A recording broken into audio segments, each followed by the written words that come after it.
کہتے ہیں جی کیسے پتا لگے گا ہمارے اندر کیا ٹیلنٹ ہے؟ گلزار صاحب یہ وہ سوال ہے جو پی ایچ ڈی کی کلاس میں بھی پوچھا جاتا ہے میرے سے، جو 8ویں کلاس کا بچہ بھی پوچھتا ہے۔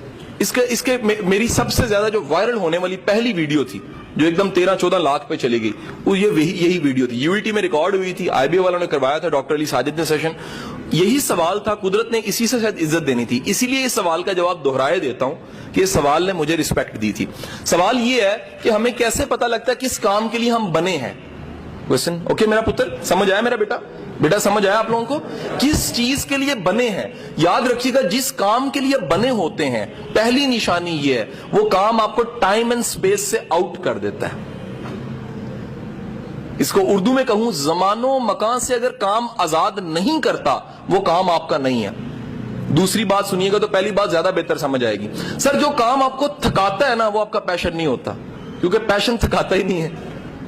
آپ میں سے کوئی سپورٹس مین بیٹھا ہے، اچھا کرکٹر بیٹھا ہو ہے ادھر؟ ایف ایس سی والے کم ہی ہوتے ہیں بیچارے، گیند کرائے تو نکل جاتی ہے، بلہ کو مانتے وکٹ اڑ جاتی ہے۔ بہت ایف اے والے کام کرتے ہیں، ہے کہ نہیں ہے جی؟ ٹھیک ہے کہ نہیں؟ ایف ایس سی والا دوڑ لائے تو کیمسٹری کے نوٹس یاد آ رہے ہوتے ہیں۔ ایف ایس سی والے سپورٹس مین کم ہوتے ہیں۔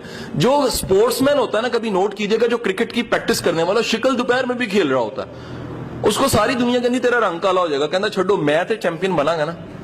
سو جو کام جس کے لیے پیدا ہوئے ٹائم اینڈ سپیس سے آؤٹ کر دیتا ہے۔ جو کام آپ کو تھکائے وہ کام آپ کا کام نہیں ہے۔ قدرت جس کام میں آپ کو جس سانچے میں بنا، پنکھا آج تک نہیں تھکا، ذرا نوٹ کرو، کبھی سالوں بعد کمپنی اچھی نہیں، جل جاتا ہے کیونکہ بنا ہی ہوا دینے کے لیے۔ اس سے ذرا کوئی اور کام لے کے دیکھیں، اس سے کوئی اور کام لیں، اس کے لیے بنا ہی نہیں ہے۔ آپ کا قلم جون سا ہے، قلم جسے لکھتے ہیں وہ لکھنے کے لیے بنا ہے، ختم ہوتا ہے تو تھک جاتا ہے کیونکہ ختم ہو گیا نا، وہ اس کی ڈیتھ ہو گئی۔ لیکن یقین کیجئے وہ لکھتے ہوئے کبھی نہیں آپ تھکتا، خود نہیں تھکتا۔ کیسے؟ کیونکہ اسے بنایا ہی لکھنے کے لیے گیا ہے۔ چھری کا کام کاٹنا ہے، آپ اس سے کوئی اور کام لے لیں وہ خوش ہو کے نہیں کرے گی۔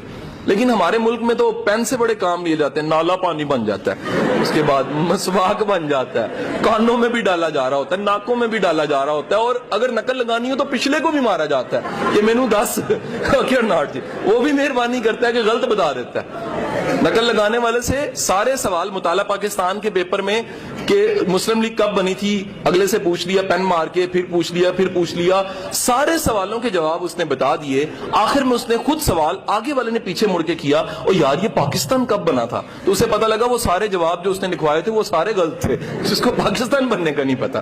حضور والا یاد رکھیے گا، دوسری چیز ہے تھکاوٹ کا احساس نہیں ہوتا۔ سر تیسری بات یاد رکھیے گا، جس کام سے قدرت نے آپ کے ساتھ جوڑنا ہوتا ہے، قدرت نے پیدا کیا ہوتا ہے جس کام کے لیے، اس کام سے آپ کی عزت جڑ جاتی ہے، آپ اسے رسپیکٹ کمانے لگ پڑتے ہیں۔ اگر آپ کا کام، میں اساتذہ کرام کو، پروفیسروں کو پورے پنجاب کے ہیڈ ماسٹر پڑھانے کے بعد یہ بات کہتا ہوں کہ خدا کے بندو، ٹیچنگ ایک ایسا پروفیشن ہے جس میں ذات کا چوڑا بھی آ جائے تو عزت کما جاتا ہے۔